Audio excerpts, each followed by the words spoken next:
दिल छूने वाली कहानी। एक फरिश्ता यह भी। मैं कई दिनों से बेरोजगार था। एक एक रुपए की कीमत जैसे करोड़ों लग रही थी। इस उठापटक में था कि कहीं नौकरी लग जाए। आज एक इंटरव्यू था, पर दूसरे शहर जाने के लिए जेब में सिर्फ 10 रुपए थे। मुझे कम से कम 200 रुपयों की जरूरत थी। अपने इकलौते इंटरव्यू वाले कपड़े रात में धो, पड़ोसी की प्रेस मान के तैयार कर पहन, अपने योग्यताओं की मोटी फाइल बगल में दबाकर 2 बिस्कुट खा के निकला। लिफ्ट ले, पैदल जैसे तैसे, चिलचिलाती धूप में तरबतर, बस इस उम्मीद में स्टैंड पर पहुंचा कि शायद कोई पहचान वाला मिल जाए जिससे सहायता लेकर इंटरव्यू के स्थान तक पहुंच सकूं।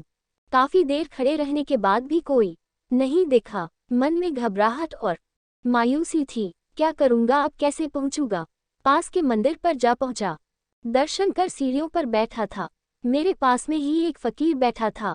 उसके कटोरे में मेरी जेब और बैंक अकाउंट से भी ज्यादा पैसे पड़े थे। मेरी नजरें और हालात समझ के बोला, कुछ मदद चाहिए क्या? मैं बनावटी मुस्कुराहट के साथ बोला, आप क्या मदद करोगे? चाहो तो मेरे पूरे पैसे रख लो। वो मुस्कुराता बोला। मैं चौंक गया। उसे कैसे पता मेरी जरूरत?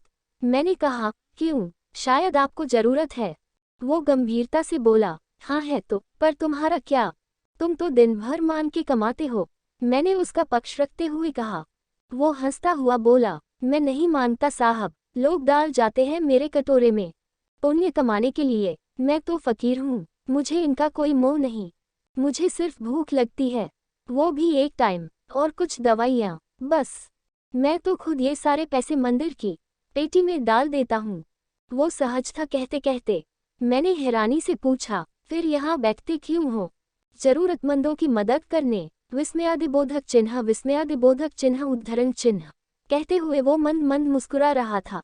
मैं उसका मुंह देखता रह गया। उसने 200 रुपये मेरे हाथ पर रख दिए और बोला, जब हो तब लौटा देना।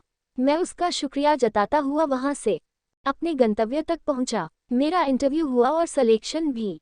मैं खुशी खुशी वापस आया। सोचा उस फकीर को धन्यवाद दे दूं। मैं मंदिर पहुंचा। बाहर सीढ़ियों पर भीड़ लगी थी। मैं घुस के अंदर पहुंचा। देखा वही फकीर मरा पड़ा था। मैं भौचक्का रह गया। मैंने दूसरों से पूछा, यह कैसे हुआ? पता चला वो किसी बीमारी से परेशान था, सिर्फ दवाइयों पर जिंदा था। आज उसके पास दवाइयाँ नहीं थी और न उन्हें खरीदने के पैसे।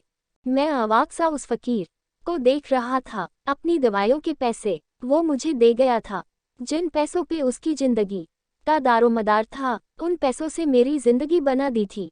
भीड़ में से कोई बोला, अच्छा हुआ मर गया, ये भिखारी भी साले बोझ होते हैं, कोई काम के नहीं। मेरी आंखें दब्बा आई। वो भिखारी कहाँ था? वो तो मेरे लिए भगवान ही था, नेकी का फरिश्ता, मेरा भगवान। मित्रों, हम में से कोई नहीं जानता कि भगवान कौन है और कहाँ है। किसने देखा है भगवान को? बस इसी तरह मिल जाते हैं।